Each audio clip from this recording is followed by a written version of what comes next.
What's going on, guys? Happy Wednesday. We just keep going later in the week. I'm just getting over the flu, so we have a little bit of a shorter Snapchat this week, but we had to bring it to you as we have Bullseye and our first impressions of the newest card to hit the discard archetype alongside the OTA, what was a pretty massive update to a lot of cards. Alex, I'm going to break that down as I didn't get to because I was sick. We got a lot to talk about today, all and more on this episode of the Snapchat. And as always, guys, of course, I am joined by the one and only Mr. Alex Kocha, who is going to be carrying the load this episode, so you don't have to hear my raspy voice. Alex, I got to say, man, I've been on the earth for a while now, and I have never been... Have you actually, let me rephrase this. Have you ever been down for the count for over 4 or 5 days? You know what? No, I don't think I've ever gotten quite that sick. So I remember like a long time ago, I got COVID, right? I'm pretty sure it was COVID. Like it started, I was like sweating. I'm like, what is happening to me? I didn't have a cough. I was like, it was weird, but I definitely had like a fever. I was sweating like crazy. I was showering nonstop. And it was beautiful because like, let me explain, man. I was in bed. I was like watching like documentaries and stuff. My wife was delivering food to the door. Everyone was leaving me alone. That's the good sickness. That's what I wanted to have. Like, so like there's nothing that stops this train. That's the cozy production machine. I got to the point, I got the flu, and I guess it was the bird flu. I don't know, the elephant flu, whatever flu it was. Dude, it took me down to where there was no amount of willpower that was gonna get me out of bed. Like, I couldn't type on my phone. It was that I was out for the couldn't edit, definitely couldn't watch anything, man. I tried. If I played like Rivals, my mind would have just blown up. Like, it would have not worked.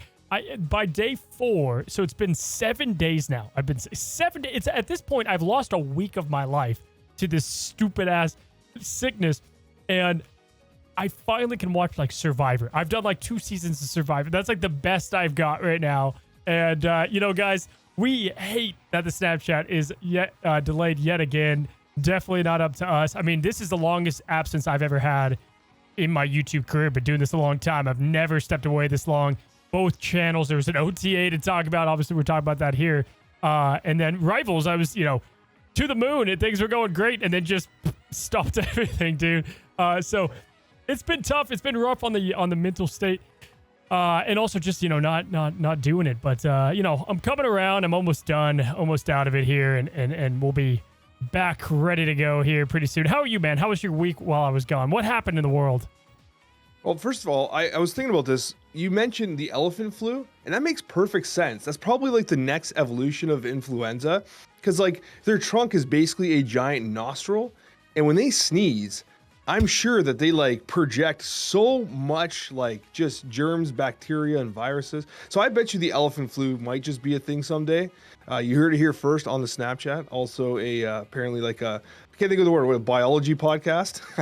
I was setting you up to say that the game I play for pretty much a living was banned from the USA, which we're gonna obviously talk about on your side. But we gotta, listen, TikTok, they could take that away from us, Alex. But Marvel Snap, how from Canada, your perspective's hilarious because you okay, we'll dive into it more, but like everything was just normal to you, right? And then all of a sudden just boom, everything gone on our side, huh? Well, yeah, pretty much. And let me be very clear.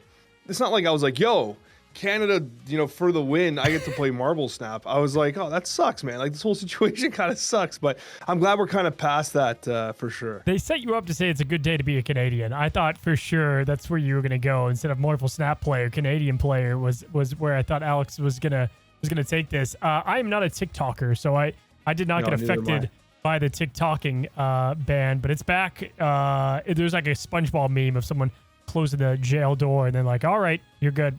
It was like a 6-hour ban. But we're going to be talking about all the ban over on Alex's side of the Snapchat. But yeah, anything else that I missed while I was gone? OTA, crazy. We'll get into that. Anything other juicy things before you hop into Bullseye? No, realistically, I think that you just missed a whole bunch of chaos. Like, I think Moonstone was a lot of fun, but just it kind of sucked. Like, I gotta tell you, it was for people that might not have realized behind the scenes. Like Cozy was pretty sad, man. Like it's. I know you were disappointed in not being able to kind of be, be creating content and stuff like that. But you know what the amazing thing about being as talented as you are is you come back just as strong, dude. And so I'm glad you're starting to feel better at the very least. And you know what? Honestly, if you want to be truthful, You didn't miss all that much. We couldn't even play the game for most of last week. So if you're gonna pick a time to move away from Snap and get sick, you made the right choice. Fair enough, man. Fair enough. With it being so delayed, Alex and I are like, do we move this to next week? And we're like, no, we got to at least do something short at the very least. I mean, I'm not going to be able to talk for like 6 hours after this, but it's well worth it. But Alex, you know what we're talking about over here? What are we talking about on your side of the Snapchat? On my side of the Snapchat, Cozy, we're going to be discussing Moonstone, giving our final rankings, final thoughts, and general impressions.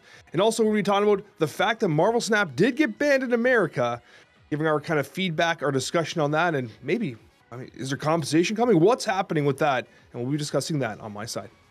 Well, Alex, a little bit of a different episode. This is going to be fun and different because usually Alex and I are always kind of having to come up with what we think the card is going to be, right? And the card's not out yet, but the card's been out for a couple hours as we're recording this video. And so we got a little taste of first impressions, but very beginning of the life cycle of Bullseye here. And I'm going to give you the floor to start.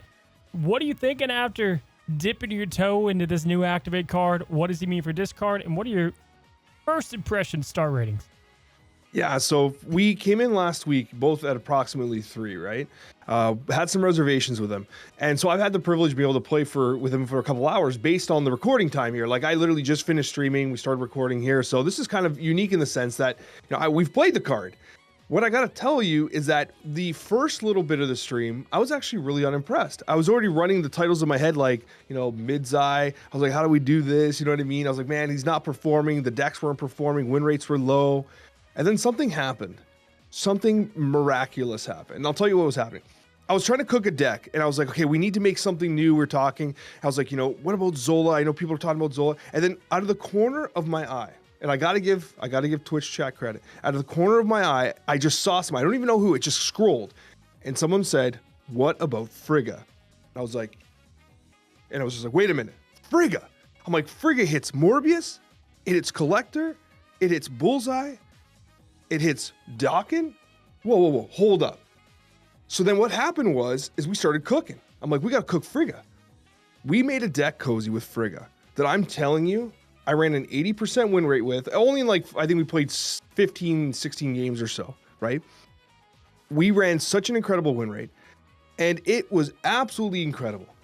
And it made Bullseye look like an absolute dream come true. It was such a solid double up play. And Bullseye specifically, because when he discards like swarms, okay, the second Bullseye activates on the first discarded swarms. So it is like a true double up.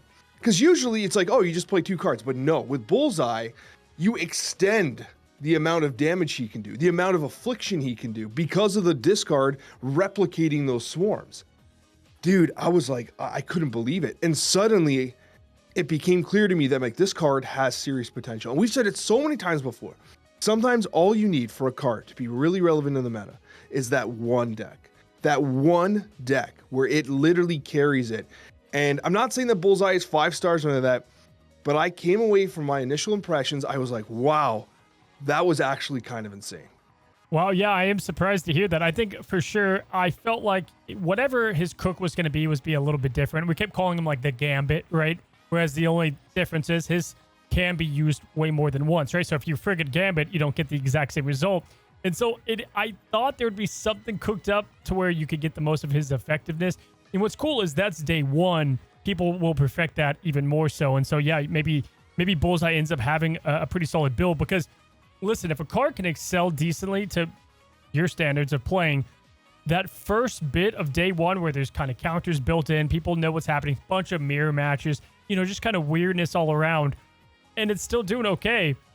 Color me surprised because I was ready to give him like 2.5, no question. Yeah. And kind of just like a niche, fun discard card, and I'm still around that, not having playing the Frigga build myself. And so, yeah, Bullseye was maybe what I was going to go in there with as well. But again, really just the discard stuff, right? The swarms, there's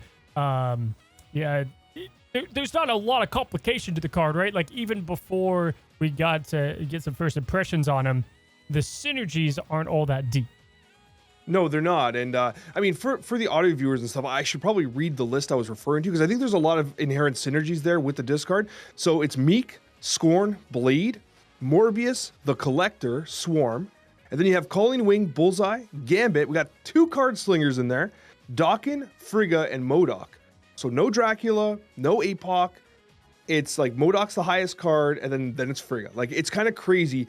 And honestly, like when we talk about synergies here, like I want to start on the bottom end because I don't think people are going to be expecting a conversation about Meek. I was getting Meek to like 12 power. Like a 112. And that's not a joke. He was consistently over 8 power. And I was like, you gotta be kidding me.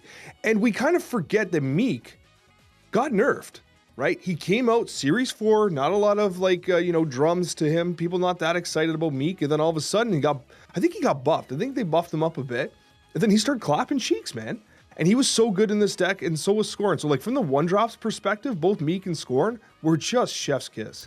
Which is cool to see, because you got cards that are just building up in their power, even though they're not all ongoing, right? You've got Meek, you've got Morbius, as you just said, and then, of course, Bullseye's putting down power. So it's this interesting build where you have things kind of firmly planted on locations, and then they go up. Doc, another example, right? Like, able to just start cooking up, and the difference of power between the power going down on their side versus the power going up on your side is pretty massive. Now, people might be confused a little bit on what he does do. We didn't read it out loud. My bad, guys. He is a 3/3. Activate, discard all the cards that cost 1 or less from your hand, and you afflict that many different enemy cards with -2 power. Now, a little confusing on the text there, Alex. You want to clear it up as far as, like, does he hit separate cards? Is it all together?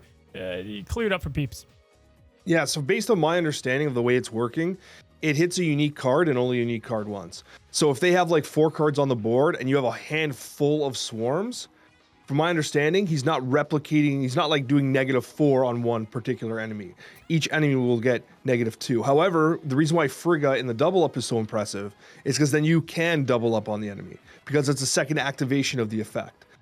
Which -2 power is a lot. I mean, that's a lot. I mean, if you get only 4 cards, that's 8. He's at 311. There you go. Things look pretty good. And then, of course, as you said, Frigga, obviously, it's got some pretty serious counters. Luke Cage, always going to be what he is there. And then, Red Guardian to shut him down early if people want to go that route. But he's not always easy to target. Like Red Guardian, it's like, man, Bullseye could be in a lane with a couple other people that kind of absorb that blow for him. Isn't it funny, though, that we talked about Frigga always being this kind of card we love. It is a lot of fun to play with. And that we could see evolving over time because as cards come out, there's always going to be ones that are better to copy. And we don't really have a lot of activate cards that are low enough cost that can be used and be used that way. Like, let's say, getting more Spider clones out there. Can't do that, right? Doesn't work with Scarlet Spider because by that time it's too late. And so it's interesting that this is starting to build because discard, not with discard cards. We've seen those kind of try to work. They never really do. There might be something here. No, absolutely. And like Frigga, I mean, when we reviewed it, I remember we both liked Frigga and she was a 3/3. She gets buffed to a 3/4. I don't think she stays at a 3/4 because you're seeing like the Little Movers bounce style deck running Frigga, and that's great. That's doing phenomenal. And then when you see stuff like this, and I mean, Frigga is technically off curve when you're playing Bullseye, right? And that's kind of interesting because like you're off curve, you're playing a 3-drop, but you often have like Blade, which might be able to hit a Swarm, or a Meek that you can play down on that with that extra energy. Or quite frankly, it doesn't matter because getting a second Bullseye or a second Dakin or another Collector on curve in this case is just that valuable. There were also games where you would copy Morbius, and we've already joked how often about how high in power Morbius gets. Morbius gets to tremendously high power levels. And so like, I came away impressed. And Frigga, it sounds crazy because like it almost felt irreplaceable because of the positive impact that it had. Because you could reach so far, and it wasn't just a one trick. It wasn't just like, well, I gotta get the Bullseye or this whole thing falls apart. It's like, no, Collector, Morbius, Bullseye, Dakin. And we gotta talk about Dakin. How am I talking about him and not you? This is a card that you've been wanting to talk about forever. And his shard is such a natural hit. Not only do you double the power of Dakin, but you're also debuffing by -2 on the other side, giving a +2 to Morbius. Like all of a sudden, Dakin is very natural. He doesn't feel forced in. I came away really impressed with him. Yeah, and it's like any type, we always say any type of targeting card is good. And like the Bullseye's got his weird targeting, even though it's, necessarily only one cost. Like you're able to manipulate your hand in a way that's going to be able to make that work. Yeah, no, listen, I'm glad Dakin finally has his chance to freaking shine around here. It's been long enough. They've been trying to make that guy anywhere close to relevant for a while there. We were on a hot streak mentioning him all the time. If people got re-intrigued by Snap because the ban happened, they're like, I'm going to check it out. And they're like, hey, I think I remember liking discard a lot. Does discard, in your opinion, sit comfortably in the meta with a couple different shells where someone can kind of go in, dive in, get a couple cards, maybe just Bullseye and compete okay? Yes. Okay. This is going to be a bit of a hot take. I think discard might be one of the least talked about competitive deck in Snap right now. Even like reliable discard is surprisingly powerful. Yes, I think that there are a couple decks that can go a little more vertical, but in terms of consistent results, there are very few decks that do what discard does generally, honestly. It is a little vulnerable to Red Guardian, as many things are, but very specifically, Morbius tends to be a location winner on its own. It's one of the cards that you play Morbius into a lane and you expect to win that lane, and you play Dracula in another one. Both of them get pumped by Red Guardian. And Red Guardian is being played in a lot of different decks. You do have to be very cognizant of that. But no, Cozy, I actually do think very legitimately, if you're someone who wants to get to Infinite or you want to climb, discard is 100% an avenue to do that. And I'm not just talking about the fancy pants Bullseye one we were just discussing, just any version of discard. Not Black Knight. I think Black Knight needs some work still, I think. But like traditional discard and even this Bullseye one was pretty impressive overall. But 100% discard. And it has a number of shells. It does. It has a number of shells that you can play. And no, I think it's very well-rounded. So who pulls from? Do you pull from at all? What's your first impression recommendation? I want to talk more. I'm trying to save my voice. But what is your first recommendation there? Who goes from? Is it the discard player? Is it everyone? Is it nobody? What do you think? So as of right now, one of my intentions was I wanted to test Ajax. However, I just didn't have enough time. I wouldn't be surprised if there is a decent Ajax affliction-based Bullseye deck. However, the reason why I think that might not ultimately be the best way to play him is because that feels very Win Mori. It feels like if you have Ajax and you're popping off your Bullseye combo, it's like, all right, bro, like you won already. Yeah. Like stop kicking him while he's down. And you probably compromise some of the other core pieces that you need, because like you need activators to get more swarms in your hand or to pump the scorn or whatever, right? Discard is kind of like destroying away. It's gone to a point where the list is pretty tight. And I'm not saying that Ajax might not make it. It might. Like we're on the first day of the card's release, right? So a lot can change. But he is very niche, very, very niche. And his application's very tight. So if you're not a discard player, you're probably safe, not necessarily investing in this card. Definitely wait towards the end of the week to get the idea of like what decks are coming out with them. Like always resist FOMO. You never, ever benefit from blowing your resources on the first day unless the game gets banned and you actually can't log in to buy the card. That's a whole other discussion. But if you can afford to wait, like definitely wait, because you will get more perspective on whether or not the card is meta relevant, meta impactful, and you're less likely to blow your resources. And another thing I should mention, sorry, I'm just taking this chance to talk as much as I can, because I know that you probably appreciate it. But with terms of Marvel Snap, you got to bear in mind that we had the ban. We also had a promise of a better series drop. They said it's going to be bigger, it's going to be sooner. And so with that, we know resources are tight. We're getting double the amount of tokens from the Spotlight reserves. I would venture to say, the Spotlight caches. I would venture to say that you're always best being conservative with your resources, especially since we do know that they do intend to make a bigger series drop here. Now, obviously, Bullseye is not going to be involved there. However, if you can resist the FOMO, you will stretch your resources further. And I think this is a case where you can wait until the weekend to see if Bullseye makes an impact. Because honestly, you don't see him having the wide-reaching ability like Iron Patriot. Iron Patriot can be in almost any deck in the game. Bullseye is not going to be that. Which we kind of said that in the pre-rankings. We said he's probably the lowest card of the month. I believe that's what we both put him at. I mean, I would say discard's probably, if you're not a discard player, I would probably avoid him. 12 cards in deck. The tough part about it is you're not able to do what you just said. You got to go all in on one type of play. If not, you win more, or you're too stretched out, and then you get like awkward hands. And so probably I would say if you're all in on the discard, it's like every other discard card before it, where it's just kind of like, all right, maybe Scorn was one where you probably should get her just about. I don't know. I thought Scorn was really good for what she did for the archetype Proxima Midnight, though. Kind of that category of cards. But if you want to know our final opinions on them, Alex and I, in just a few short days, we'll be talking about that next Monday. And that takes us, guys, to our last subject, shorter Snapchat again. But again, you're going to see us in just a few short days. We've got the OTA recap. And man, for an OTA to miss, this was a bigger one, man. I'm available for the. Okay, we changed yet again. We have changed who's someone they changed all this. Thanos down one, up one. Who's another card who's been changed like a million times? Oh, buddy, Luke Cage has been changed a million Well, times. he's on here today, to be fair. That's why I avoided him. Yeah, I'm like, he's up here all the time. But we start off with Scream. Alex and I love the card, and it went from a 2-3 down to a 2-2. And, you know, definitely in their eyes, which, hey, it did have a high win rate.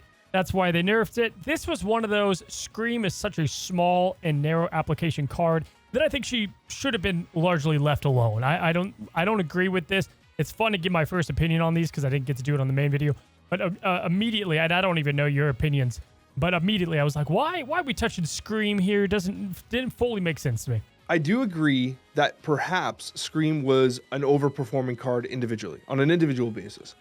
And in the patch notes, they mentioned that it had a Mr. Negative style effect. You draw Scream, you usually win. And so they wanted to rebalance the effect a little bit, take a little bit off Scream, add a little bit more viability to the other cards in the package. And we've discussed that in the past, where if you don't play Scream, everything else feels bad because you're moving stuff for what? Why? Why are you moving things around? Why play Polaris if Scream's not there? You're just, unless there's the reason for it. But there isn't a reason for it unless there's like a space throne or something. So yeah. However, what I will say is that for me, Scream represents the same type of field of play that like high evolution, high Evo's Cyclops does. Yes, Cyclops and high Evo is probably OP, but that archetype needs an OP card to be fun, to be playable, and to give it a competitive advantage that gives it the identity that it needs.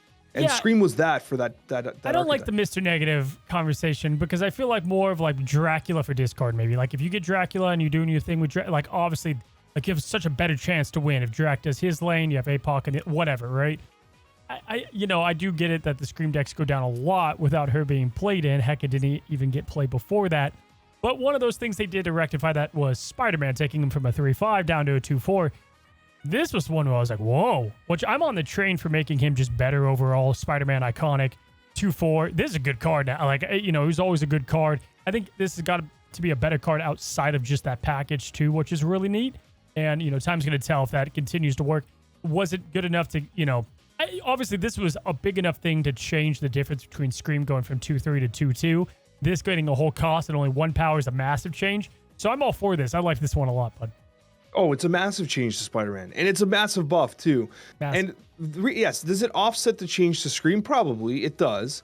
But, like, still to the same degree, I don't think... Okay, so with Scream, it's like you have so many activators in that deck. What you don't have are the attack pieces, right? So, like, you buff the Spider-Man. I think it would be interesting if, like, maybe Kingpin got some love as well, right? And the other thing worth mentioning is that when we talk about problematic cards and cards that need nerfs, and this is perhaps where I deviate from the balance team, is when I see a deck or a card that's running a 4% meta share, according to our untapped public statistics, which obviously is not a full representation of the overall player base because, installation base, etc. I understand that. But based on our metrics, when we see a 4% play rate card getting nerfed, and it's not even like representative of the absolute top of the meta in the zeitgeist of players, I'm like, why? Like, kind of like why? Like, I understand the goal here, and I hope that future OTAs and future changes kind of round out this deck more. Because if you're going to change Spider-Man, then maybe take a look at Kingpin. Take a look at other things, you know what I mean? Because the deck was only running a 4% meta share, right? Yeah. And this reminds me of when Darkhawk got nerfed. When Darkhawk was they're like, oh, internally Darkhawk's pretty high, and it had like a 2% play rate. And we're like, but why? Like, it wasn't problematic. I don't think anybody had that on their bingo card. You know what I mean? Yeah. To be fair, I do think Spider-Man's going to be much better universally, which I would just like. He was single-handedly played in that deck. Now it could be combined with like a good 3 on, turn 5. That's where I see him being played the most. A turn 2 card's still a little weird with like what he does, maybe to disrupt some stuff there with like whatever, something along the lines of that. But I do like the Spider-Man change, and I agree with your statement on that style of deck. Next up, though, we move down to a 1 cost in what you would refer as hydration. Robert, when he has gotten sleep, when he hasn't, it's hydration Bobbert. And listen, again, I don't know your stance on this. Me personally, 1-5, I thought was too good for this card. I don't think his snap thing was a big enough. It's like we saw over the course of time, everyone was putting this as their 1-drop because it wasn't a big enough effect to warrant the 1.5 compared to my eyes, like Martyr. But knowing the Alex Kocher that I know and love, if they were to mess with my Coulson or something like that, I'd be pissed off. Now, we're not here to compare the love. I mean, obviously, Coulson love is up here. Bob is, it's a new blossoming relationship. Are you mad about this one? So my response to the OTA originally I need to go watch this. Was highly emotional with regards to Hydration Robert. I knew and it. I like a little bit of perspective. Maybe I came in a little too harsh because I think you are correct. This change was likely necessary. You can't have a de facto 1.5 card with barely a downside as like a go-to one drop. You just can't do it, right? Iceman's a 1.2. How can, Martyr's a 1.5.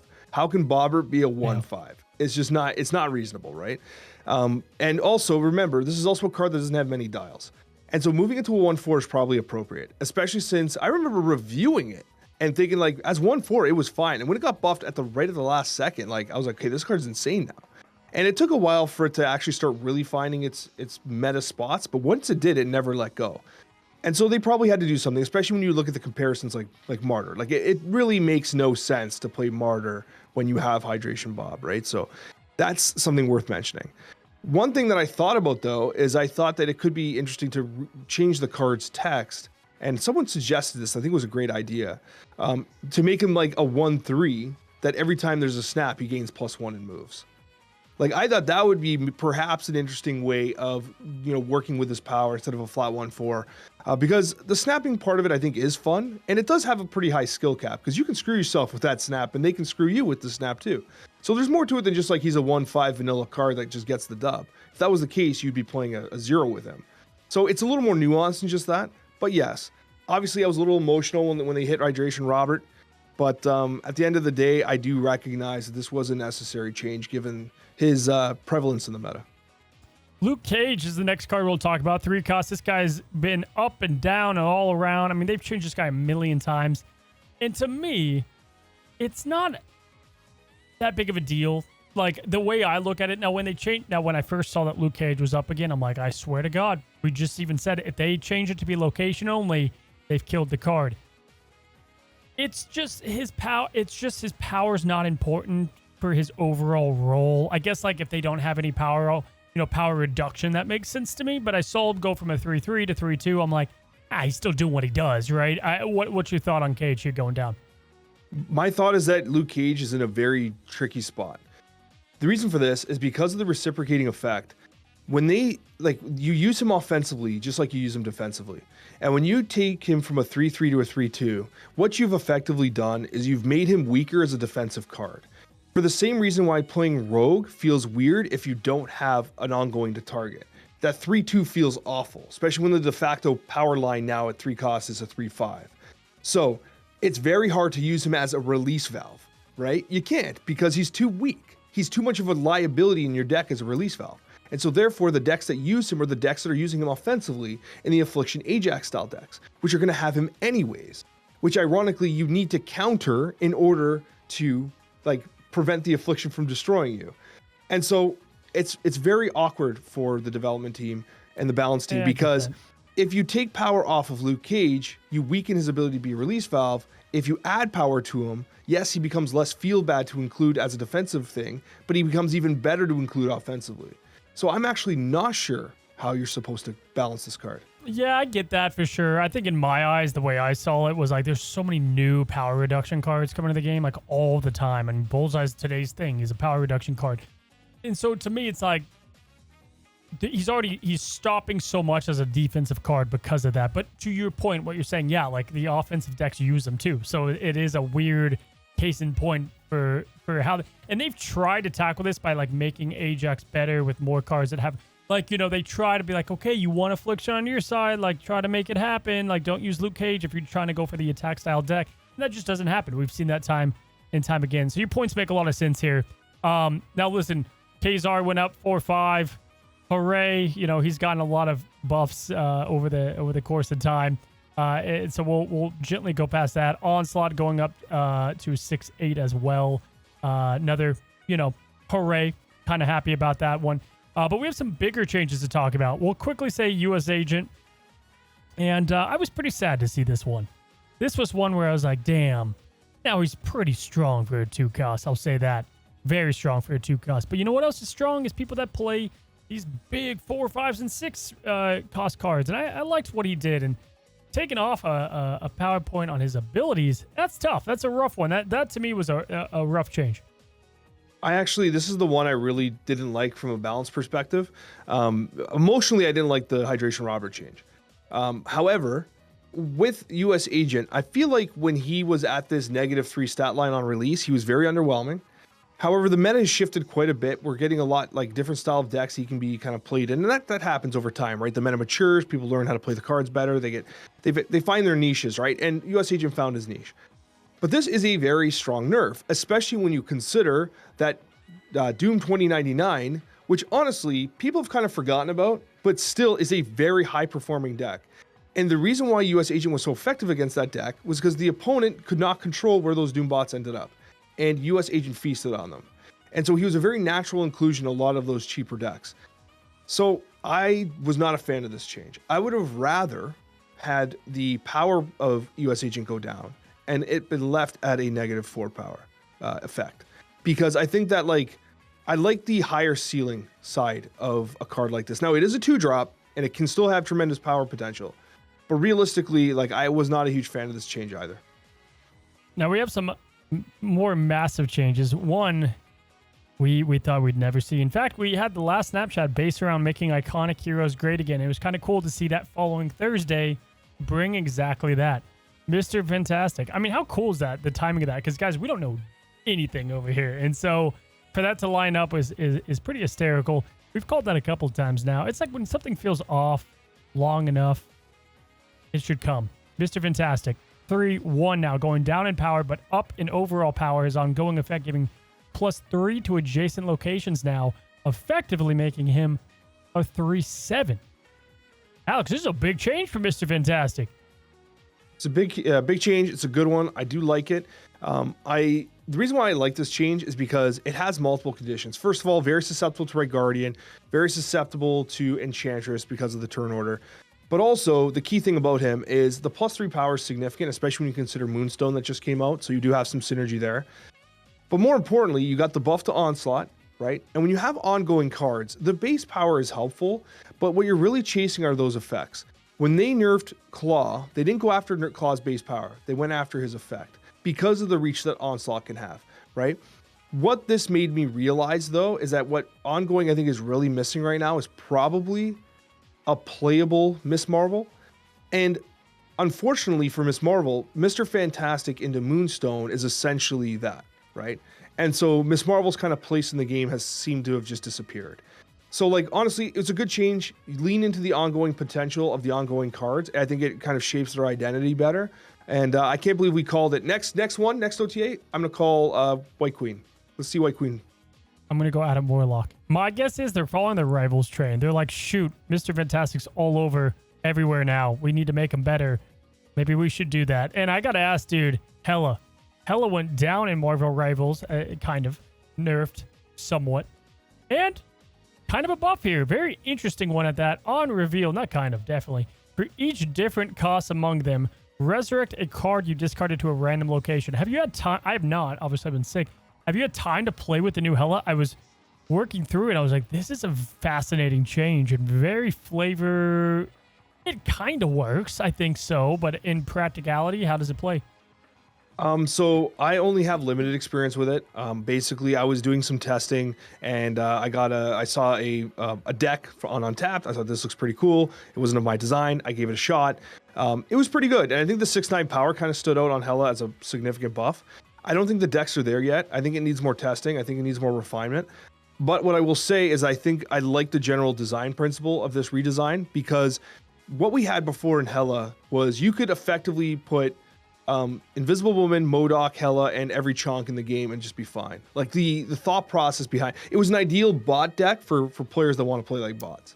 Yeah. And this here makes much more deliberate deck building required in order to maximize the effect, and therefore requiring players playing Hela to be a little more mentally engaged, which, I mean, that comes off as me saying like stop being a bot, but what I mean is like it's actually more fun to play Hela. You're more engaged in the outcomes of the game. And I think that was one of the challenges with Hela. People were frustrated because you couldn't impact the board. You didn't have a control over what was happening. Even as the opponent, it felt like a very non-interactive deck. And this change increases the interactivity of the list. I don't think it's there from a performance perspective yet, but we're still in the very early onset of it. And I think, listen, it can change fast. It can change really fast.